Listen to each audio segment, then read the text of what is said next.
പ്രാർത്ഥിച്ചുകൊണ്ട് അവസാനിപ്പിക്കും.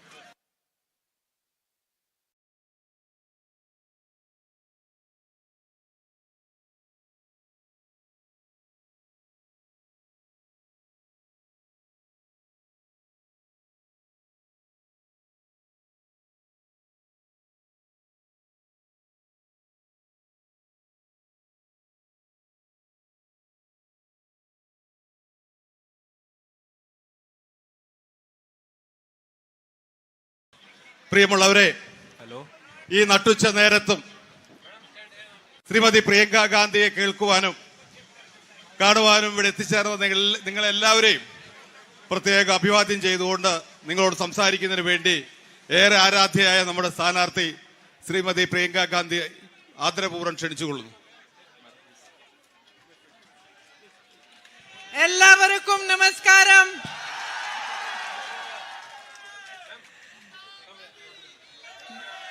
My dearest brothers and sisters, എന്റെ ഏറ്റവും പ്രിയപ്പെട്ട സഹോദരി സഹോദരന്മാരെ, respected colleagues of the UDF who are here on stage with me, ഇവിടെ വേദിയിലുള്ള എന്റെ ഐക്യ ജനാധിപത്യ മുന്നണിയുടെ ബഹുമാന്യരായ സഹപ്രവർത്തകർ, thank you for coming to this meeting today.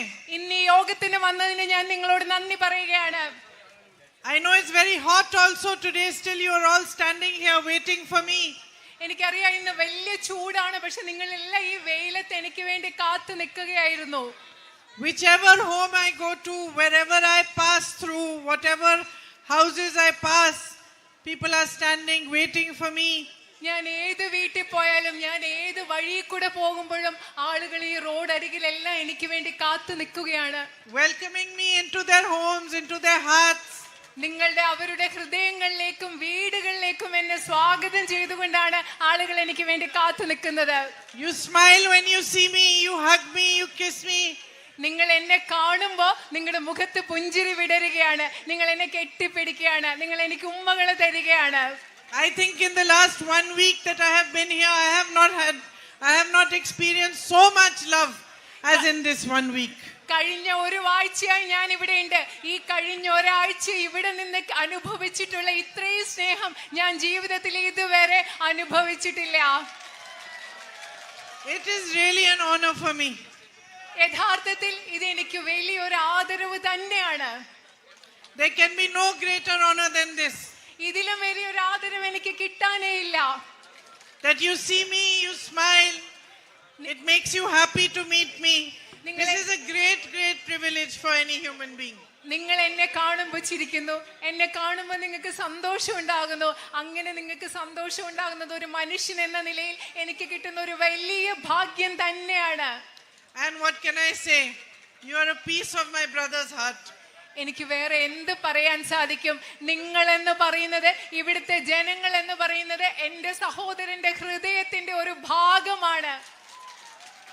You know, I have been observing politics since I was a child.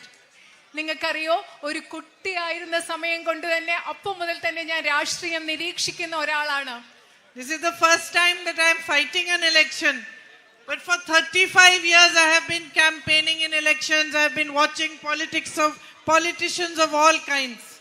ആദ്യമായിട്ടാണ് ഞാൻ ഒരു തെരഞ്ഞെടുപ്പിന് സ്ഥാനാർത്ഥിയായിട്ട് മത്സരിക്കുന്നത്. പക്ഷേ 35 വർഷങ്ങളായി ഞാൻ തെരഞ്ഞെടുപ്പ് പ്രചരണത്തിലുണ്ട്. അതുപോലെ തന്നെ എല്ലാ തരം രാഷ്ട്രീയക്കാരെയും ഞാൻ നിരീക്ഷിച്ചു കൊണ്ടിരിക്കുന്ന ഒരാളാണ്.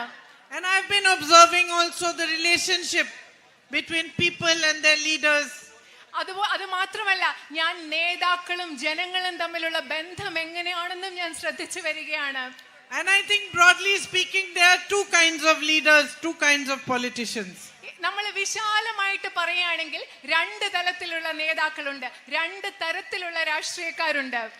One leader understands that no matter how much power he has, that power does not belong to him, it belongs to the people. ഒരു തരത്തിലുള്ള നേതാവിന് മനസ്സിലാകുന്നു, എത്രമാത്രം അധികാരം നേതാവിന്റെ കയ്യിലുണ്ടെങ്കിലും ആ അധികാരം നേതാവിന് ഉള്ളതല്ല. നേതാവിന്റെ അധികാരം എന്ന് പറയുന്നത് ജനങ്ങളുടെ അധികാരമാണെന്ന് അദ്ദേഹം മനസ്സിലാക്കുന്നു.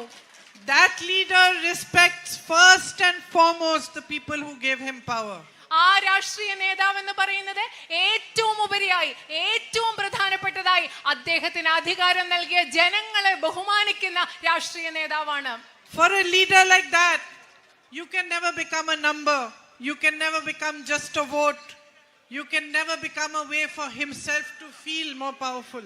അങ്ങനെയുള്ള രാഷ്ട്രീയ നേതാവിന് ജനങ്ങൾ എന്ന് പറയുന്നത് ഒരിക്കലും ഒരു സംഖ്യയല്ല, ഒരു എണ്ണമല്ല.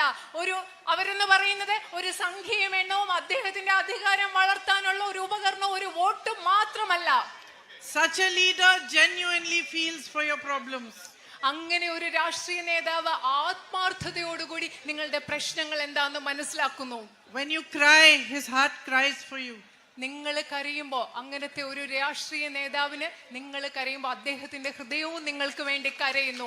When a tragedy happens, like the great tragedy that happened here a few months ago in Wayanad, വലിയൊരു ദുരന്തം നടക്കുമ്പോൾ, ഉദാഹരണത്തിന് ഏതാനും മാസങ്ങൾക്ക് മുമ്പ് ഇവിടെ നടന്ന വയനാട്ടിൽ നടന്ന വലിയൊരു ദുരന്തം പോലെ ഒരു ദുരന്തം നടക്കുമ്പോ, such a leader who cares about people, who respects people, comes to you during that tragedy, not to take photographs with you, not to show himself in public, but to hold your hand, to wipe your tears, to understand your pain, and to help and support you to face it. അങ്ങനെ ഒരു ദുരന്തം നടക്കുമ്പോൾ ഒരു നേതാവ് വരുന്നു നിങ്ങളെ കാണാൻ, നിങ്ങളോട് സംസാരിക്കാൻ, നിങ്ങളെ ചേർത്ത് പിടിക്കാൻ, അല്ലാതെ നിങ്ങളുടെ ഒപ്പം നിന്ന് ഫോട്ടോ എടുത്ത് ജനങ്ങളെ കാണിക്കാൻ വേണ്ടി അല്ല, നിങ്ങളുടെ പ്രശ്നങ്ങൾ പരിഹരിക്കാനും മനസ്സിലാക്കാനും വേണ്ടിയാണ് അങ്ങനെ ഒരു നേതാവ് വരുന്നത്. That has been the tradition of our politics since the time of Mahatma Gandhi. മഹാത്മാഗാന്ധിയുടെ കാലം മുതൽ നമ്മുടെ രാഷ്ട്രീയത്തിന്റെ പാരമ്പര്യം എന്ന് പറയുന്നത് അത്തരം ഒന്നാണ്. Such a leader does not ask which religion you are from. അങ്ങനെയുള്ള ഒരു നേതാവ് ഒരിക്കലും നിങ്ങളോട് ചോദിക്കില്ല നിങ്ങൾ ഏത് മതത്തിൽപ്പെടുന്ന ആളാണെന്ന്. Such a leader does not ask what is your caste. അങ്ങനെ ഒരു നേതാവ് ഒരിക്കലും നിങ്ങളോട് നിങ്ങളുടെ ജാതി ഏതാണെന്ന് ചോദിക്കില്ല. Such a leader sees you as a brother, a sister, a son, a daughter, a mother, a father, a human being. അങ്ങനെ ഒരു നേതാവ് നിങ്ങളെ കാണുന്നത് ഒരു അച്ഛനായിട്ടാണ്, ഒരു അമ്മയായിട്ടാണ്, ഒരു സഹോദരനായിട്ടാണ്, ഒരു സഹോദരിയായിട്ടാണ്, ഒരു മകനായിട്ടാണ്, ഒരു മകളായിട്ടാണ്, അതിലുപരി ഒരു മനുഷ്യനായിട്ടാണ് നിങ്ങളെ കാണുന്നത്. That leader can become your guide. അങ്ങനെയുള്ള ഒരു നേതാവിന് നിങ്ങളുടെ വഴികാട്ടിയാവാൻ സാധിക്കും. He will put your needs before his. സ്വന്തം ആവശ്യങ്ങൾക്ക് ഉപരിയായി നിങ്ങളുടെ ആവശ്യങ്ങൾ അദ്ദേഹം പ്രധാനമായിട്ട് കാണും. And he will never see you as a tool or a pawn to get more power. അദ്ദേഹം ഒരിക്കലും കൂടുതൽ അധികാരം കിട്ടാനുള്ള ഒരു ഉപകരണമായി നിങ്ങളെ കാണില്ല. And then there is another kind of leader. അത് പറയുമ്പോൾ തന്നെ മറ്റൊരു വശത്ത് മറ്റു രീതിയിലുള്ള ഒരു നേതാവുണ്ട്. Another kind of politician. മറ്റൊരു രീതിയിലുള്ള രാഷ്ട്രീയക്കാരുണ്ട്. That politician sees you as a number. ആ രാഷ്ട്രീയക്കാരെന്ന് പറയുന്നത് ഇവിടെയുള്ള ജനങ്ങളെ നിങ്ങളെ വെറും എണ്ണങ്ങളായിട്ടാണ് കാണുന്നത്, സംഖ്യയായിട്ട്. He doesn't respect your love for him. നിങ്ങൾ അദ്ദേഹത്തിന് നൽകുന്ന സ്നേഹത്തെ അവർ ബഹുമാനിക്കുന്നില്ല. He does not have the understanding that the power he gets comes from you.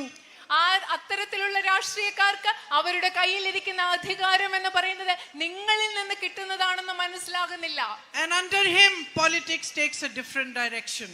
അതുവരെ ആ വ്യക്തിയിലൂടെ രാഷ്ട്രീയത്തിന് വ്യത്യസ്തമായൊരു ദിശയാണുള്ളത്. So my sisters and brothers, my brother Rahul Gandhi is the first kind of leader. എന്റെ പ്രിയപ്പെട്ട സഹോദരന്മാരെ, ഞാൻ ആദ്യം ഏത് രാഷ്ട്രീയ നേതാവിനെ കുറിച്ച് പറഞ്ഞോ അത്തരത്തിലുള്ള ഒരു രാഷ്ട്രീയ നേതാവാണ് എന്റെ സഹോദരനായ Rahul Gandhi. Who loves, respects and understands you. നിങ്ങളെ സ്നേഹിക്കുന്ന, നിങ്ങളെ ബഹുമാനിക്കുന്ന, നിങ്ങളെ മനസ്സിലാക്കുന്ന രാഷ്ട്രീയ നേതാവാണ് എന്റെ സഹോദരനായ Rahul Gandhi. And in my view, Shri Narendra Modi is the other kind of leader. എന്റെ അഭിപ്രായത്തിൽ ഞാൻ രണ്ടാമത് പറഞ്ഞ ആളില്ലേ നിങ്ങളെ അധികാരത്തിന് വേണ്ടി ഉപയോഗിക്കുന്ന ഒരാള്, അങ്ങനത്തെ നേതാവാണ് Shri Narendra Modi. Who will not hesitate to spread mistrust, to spread fear amongst you, to divide you as long as he stays in power. നരേന്ദ്രമോദിക്ക് അധികാരത്തിൽ നിലനിൽക്കാൻ വേണ്ടി നിങ്ങളുടെ ഇടയിൽ ഭയവും ദ്വേഷവും പരത്താനും നിങ്ങളെ വിഭജിക്കാനും ഒരു മടിയുമില്ലാത്ത ഒരു രാഷ്ട്രീയ നേതാവാണ് അദ്ദേഹം. This kind of leader, once in power, forgets about the needs of the public. ഈ തരത്തിലുള്ള രാഷ്ട്രീയ നേതാവിന് വേണ്ടത് അധികാരം മാത്രമാണ്. അദ്ദേഹം ഈ രാജ്യത്തെ ജനങ്ങളുടെ എല്ലാവിധ ആവശ്യങ്ങളെ പറ്റിയും പൂർണ്ണമായും മറക്കുന്ന ഒരാളാണ്.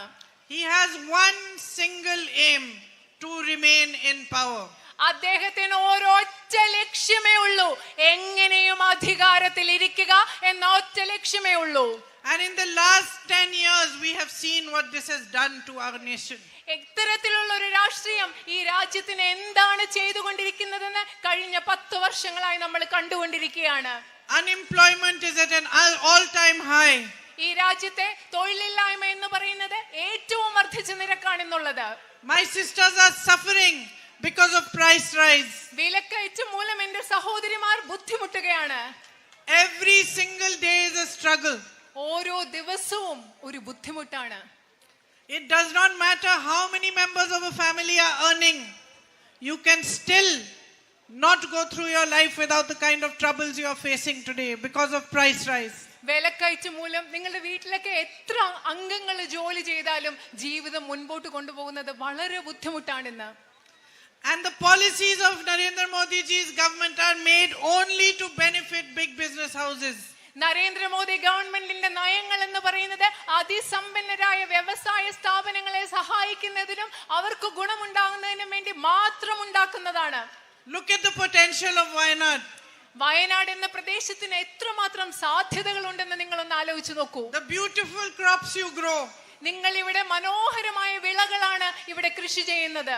Coffee, rubber, areca nut, pepper, cinnamon, such beautiful crops. നിങ്ങൾ കാപ്പിയുണ്ട്, റബ്ബറുണ്ട്, അടയ്ക്കയുണ്ട്, കറുവാപ്പട്ടയുണ്ട്, കുരുമുളകുണ്ട്, അങ്ങനെ മനോഹരങ്ങളായ വിളകളാണ് നിങ്ങൾ ഇവിടെ കൃഷി ചെയ്യുന്നത്. In Delhi we don't get all this. ഞങ്ങൾക്ക് ഡൽഹിയിൽ ഒന്നും കിട്ടത്തില്ല. What we get has no scent, less taste, but over here it's fresh. I was saying in my last meeting, you take the cinnamon from Wayanad and you put it in water, the water goes red. And its scent is beautiful, taste is beautiful. In Delhi, we buy cinnamon, we put it in water, we boil the water, nothing happens. Same water. ഡൽഹിയിൽ കിട്ടുന്നതിന് ഇതുപോലെയുള്ള നല്ല smell, മണമില്ല, അതുപോലെ അതിന്റെ colour മാറില്ല. മുമ്പത്തെ മീറ്റിംഗിൽ ഞാൻ പറയായിരുന്നു, ഇവിടുന്ന് കറുവപ്പട്ട വാങ്ങിച്ചുകൊണ്ട് പോയി ഞാൻ ഡൽഹിയിലിട്ട് വെള്ളം തിളപ്പിച്ച് കഴിയുമ്പോൾ കുറച്ച് കഴിയുമ്പോൾ അതിന്റെ കളറ് ചുമക്കുന്നു. പക്ഷെ ഡൽഹിയിൽ നിന്ന് വാങ്ങിച്ചത് എത്ര നേരം വെള്ളത്തിലിട്ടാലും അതിന്റെ മണവും ഇല്ല, കളറും മാറുന്നില്ല.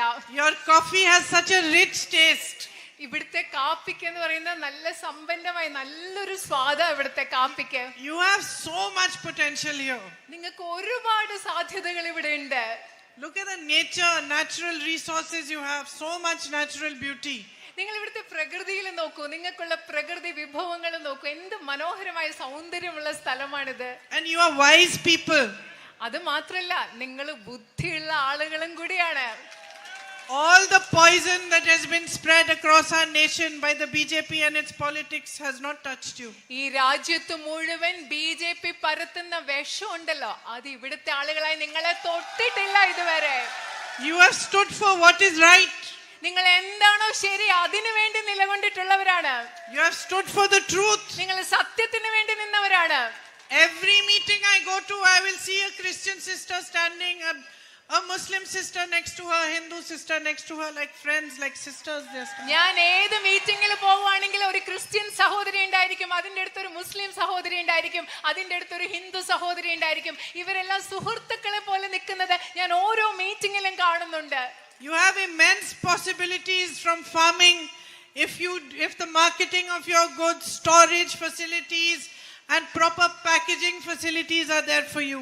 നിങ്ങളുടെ കാർഷിക മേഖലയിൽ ഒരുപാട് ഭക്ഷ്യ സംസ്കരണത്തിനും അതുപോലെ സംഭരണശാലകളും നിങ്ങളുടെ ഉൽപ്പന്നങ്ങൾ മാർക്കറ്റിൽ എത്തിക്കാനുമുള്ള സാധ്യതകൾ ഉണ്ടെങ്കിൽ, സംവിധാനങ്ങൾ ഉണ്ടെങ്കിൽ നിങ്ങൾക്ക് ആ മേഖലയിൽ ഒരുപാട് സാധ്യതകളുണ്ട്. If we focus on food processing here, you can make so much progress, so much employment can be generated. നിങ്ങൾ ഇവിടെ ഭക്ഷ്യ സംസ്കരണത്തിൽ ശ്രദ്ധ കേന്ദ്രീകരിക്കുകയാണെങ്കിൽ നമുക്ക് ഒരുപാട് പുരോഗതി ഉണ്ടാകും, ഒരുപാട് തൊഴിലവസരങ്ങൾ നമുക്ക് ഇവിടെ ഉണ്ടാക്കാൻ സാധിക്കും. But you have huge problems today. പക്ഷേ നിങ്ങൾക്ക് ഇപ്പോ ഒരുപാട് വലിയ പ്രശ്നങ്ങളുണ്ട്. Farmers are not getting compensation when their crops are destroyed due to rain. മഴ കൊണ്ട് വിളനാശം സംഭവിക്കുമ്പോൾ നമ്മുടെ കർഷകർക്ക് നഷ്ടപരിഹാരം കിട്ടുന്നില്ല. They don't get the right price for their crops. ന്യായമായ വില കർഷകരുടെ വിളകൾക്ക് കിട്ടുന്നില്ല. Many of them are suffering because they have taken loans and they are unable to repay the loans. ഒരുപാട് കർഷകർ വായ്പ എടുത്തിട്ട് അവർക്ക് അത് തിരിച്ചടയ്ക്കാനാവാതെ ബുദ്ധിമുട്ടുകയാണ്. Here in this area you have attacks from wild boars and pigs. ഇവിടെ നിങ്ങൾക്ക് ഒരുപാട് വന്യമൃഗങ്ങളിൽ നിന്ന് പന്നികളിൽ നിന്ന് ഒക്കെ നിങ്ങൾക്ക് ആക്രമണം നേരിടേണ്ടി വരുന്നുണ്ട്. Your crops get destroyed, you don't get compensation. നിങ്ങളുടെ വിളകൾ നശിപ്പിക്കപ്പെടുന്നു, പക്ഷെ നിങ്ങൾക്ക് നഷ്ടപരിഹാരം കിട്ടുന്നില്ല. Yesterday I met a family of brothers who are farming and they are disappointed. They feel there's no future for them in farming. ഇന്നലെ ഞാൻ കർഷകരായ സഹോദരന്മാരുടെ ഒരു കുടുംബത്തെ കണ്ടു. അവർക്ക് വളരെയധികം നിരാശയുണ്ട്. കാർഷിക മേഖല ചെയ്തിട്ട് ഈ കൃഷി ചെയ്തുകൊണ്ട് മുമ്പോട്ട് പോകുമ്പോൾ അവർക്കൊരു ഭാവിയില്ലെന്ന് അവർ കരുതുന്നത്. So much can be done to boost tourism here. ഇവിടെ വിനോദസഞ്ചാര മേഖലയെ ശക്തിപ്പെടുത്താൻ പ്രോത്സാഹിപ്പിക്കാൻ നമുക്ക് ഒരുപാട് കാര്യങ്ങൾ ചെയ്യാൻ സാധിക്കും. Better infrastructure. ഒരുപാട് മെച്ചപ്പെട്ട അടിസ്ഥാന സൗകര്യങ്ങൾ കൊണ്ടുവരാൻ സാധിക്കും. Here for you I know that direct entry road into the greenfield highway is a very important issue. നിങ്ങൾക്ക് നേരിട്ട് ഗ്രീൻഫീൽഡ് ഹൈവേയിലേക്ക് പ്രവേശിക്കാവുന്ന ഒരു റോഡ് വലിയ പ്രശ്നമാണെന്ന് എനിക്കറിയാം. The development of your Thuvoor railway station is a big issue. നിങ്ങളുടെ Thuvur railway സ്റ്റേഷന്റെ വികസനം നിങ്ങൾക്ക് ഒരു വലിയ പ്രശ്നമാണെന്ന് അറിയാം. All these things we can be worked out together so that tourism, firstly that you have better connectivity and the tourists also have better connectivity, so it will all boost tourism here.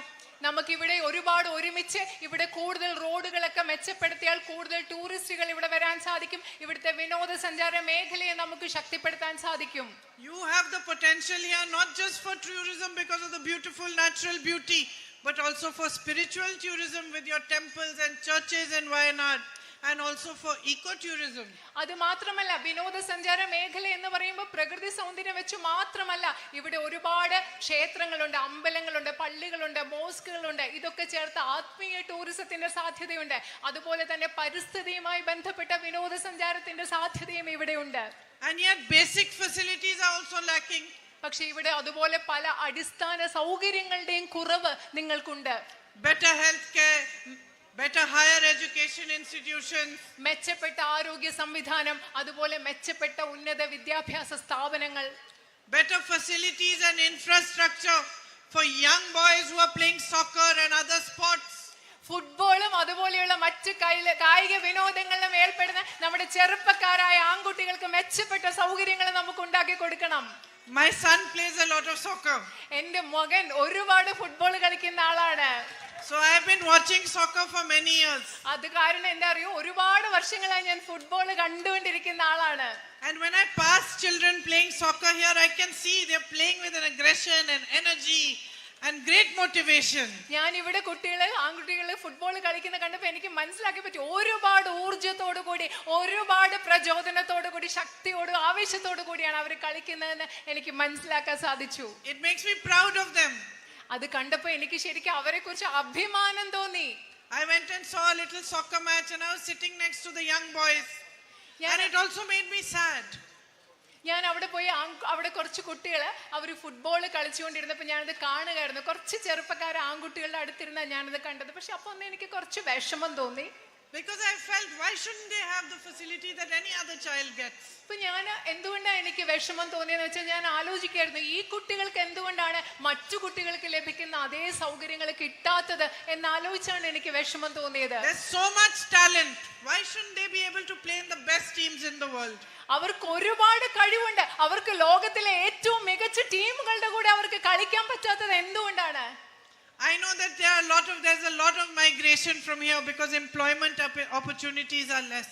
ഇവിടെ തൊഴിലവസരങ്ങൾ കുറവായതുകൊണ്ട് ഇവിടെ നിന്ന് തൊഴിലിന് വേണ്ടി ഒരുപാട് പേര് കുടിയേറ്റം നടത്തുന്നുണ്ട്, മറ്റു സ്ഥലങ്ങളിലേക്ക് പോകുന്നുണ്ടെന്ന് എനിക്കറിയാം. And we need to put pressure to increase the international flights from Calicut airport and also to bring down a little bit the ticket rates so that you can easily go and meet your families. ഇവിടുന്ന് ഒരുപാട് പേര് പ്രവാസികളുള്ളപ്പോൾ കാലിക്കറ്റിൽ നിന്ന് കോഴിക്കോട് വിമാനത്താവളത്തിൽ നിന്ന് ഒരുപാട് അന്തർദേശീയ ഫ്ലൈറ്റുകൾ, വിമാനങ്ങളുടെ എണ്ണം നമുക്ക് കൂട്ടണം. അതുപോലെ തന്നെ വിമാനയാത്ര നിരക്കും നമുക്ക് കുറയ്ക്കണം. ഇത് നിങ്ങളുടെ ആവശ്യമാണെന്ന് എനിക്കറിയാം. So sisters and brothers, you can see both things together. Immense potential, immense capacity to grow and develop, and yet immense difficulties. എന്റെ സഹോദരി സഹോദരന്മാരെ, നിങ്ങൾക്ക് രണ്ട് കാര്യങ്ങൾ കാണാം. ഒരു വശത്ത് വളരാനും വികസിക്കാനും ഉള്ള ഒരുപാട് സാധ്യതകളുണ്ട്, പക്ഷെ മറുവശത്ത് അതുപോലെ വലിയ പ്രശ്നങ്ങളും നിങ്ങൾ നേരിടുന്നുണ്ട്. This is happening because the politics in this country is not addressing the real issues that it should be addressing. എന്തുകൊണ്ടാണ് ഇത് സംഭവിക്കുന്നതെന്ന് അറിയാമോ? കാരണം ഈ രാജ്യത്തെ രാഷ്ട്രീയം യഥാർത്ഥത്തിലുള്ള ജനങ്ങളുടെ പ്രശ്നങ്ങൾ പരിഹരിക്കുന്നതിൽ ശ്രദ്ധ ചെലുത്താത്തത് കൊണ്ടാണ് ഇവിടെ സംഭവിക്കുന്നത്. This is happening because people like Sri Narendra Modi and other leaders of the BJP believe that by dividing you and spreading mistrust and spreading negativity, they can stay in power. They are not answerable to you for the works and for the development of your lives. ഇത് എന്തുകൊണ്ടാണെന്ന് സംഭവിക്കുന്നതെന്ന് നിങ്ങൾക്കറിയാമോ? നരേന്ദ്രമോദിയും നരേന്ദ്രമോദിയുടെ കൂടെയുള്ള BJPയുടെ രാഷ്ട്രീയക്കാരും വിചാരിക്കുന്നു നിങ്ങളുടെ ഇടയിൽ ഭയവും ദ്വേഷവും വിദ്വേഷവും പടർത്തി അവർക്ക് അധികാരത്തിലിരിക്കാം. നിങ്ങളുടെ പ്രശ്നങ്ങൾ എന്തുകൊണ്ടാണ് പരിഹരിക്കാത്തതെന്ന് നിങ്ങളോട് ഉത്തരം പറയാൻ അവർക്ക് ബാധ്യതയില്ലെന്ന് അവർ കരുതുകയാണ്. And that's why today it is more important than any other time for you to cast your vote wisely. അതുകൊണ്ടാണ് മറ്റേത് സമയത്തെക്കാളും ഇന്നത്തെ സമയം ബുദ്ധിപരമായി നിങ്ങളുടെ വോട്ട് ചെയ്യേണ്ടത് ഏറ്റവും പ്രധാനപ്പെട്ടതാവുന്നത്. I know you are wise.